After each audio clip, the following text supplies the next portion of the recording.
دل کی تاریکیاں گہری ہو رہی تھیں، روشنیاں جیسے میری زندگی سے خفا تھیں، دھڑکن ویران، زندگی سنسان، اور میری سوچیں پریشان تھیں۔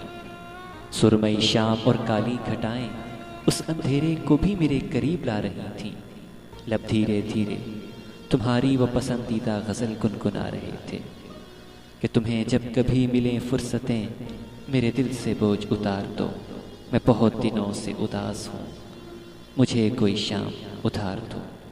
اور لبے ساختہ تم سے کہہ رہے تھے کہ تم بن لمحوں کا حال کچھ ایسا ہے، تمہارے بغیر یہ وادی، یہ رواں ندیاں، ہرے بھرے چمن، پورا چاند اور یہ بارش کا موسم، سب کے سب سوال بنے ہوئے ہیں، اور میرے لفظوں کا مفہوم تو کچھ بھی نہیں ہے کہ تم سے ہی دریا میں روانی تھی، وادی پر کیف تھی، چمن میں رنگ و بو تھی، اور لفظ جگمگاتے تھے۔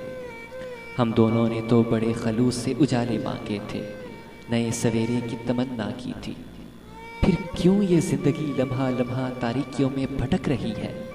کبھی تو خیال آتا ہے کہ شاید اجالے میں نے ان آنسوؤں میں بہا دیے ہیں جو روز و شب میری آنکھوں سے ساون کی مانند ٹپکتے ہیں، لیکن تم آنسو نہ بہانا کہ تم بھی اپنی زندگی سے روشنیاں کھو دو گی، اور میں تمہاری قسمت میں اندھیرا کبھی نہیں دیکھ سکتا۔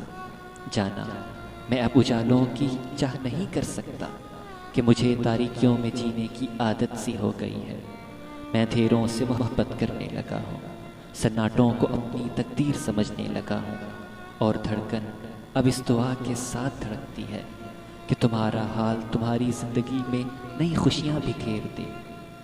تمہیں اندھیرے سے ڈر لگتا ہے نا، تو سنو، میری دعائیں ہر پل تمہیں تاریکیوں سے اٹھا کر ہجوم اور محفلوں میں چھوڑ آئیں گی۔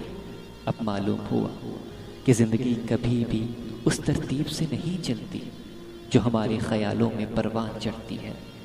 کبھی کبھی دعائیں بھی اپنی تاثیر کھو دیتی ہیں، اور کبھی تو یوں بھی پلٹ جاتی ہیں۔ کبھی یوں بھی ہوتا ہے کہ زندگی کی دعا ہی ہمیں موت کے منہ میں دھکیل دیتی ہے۔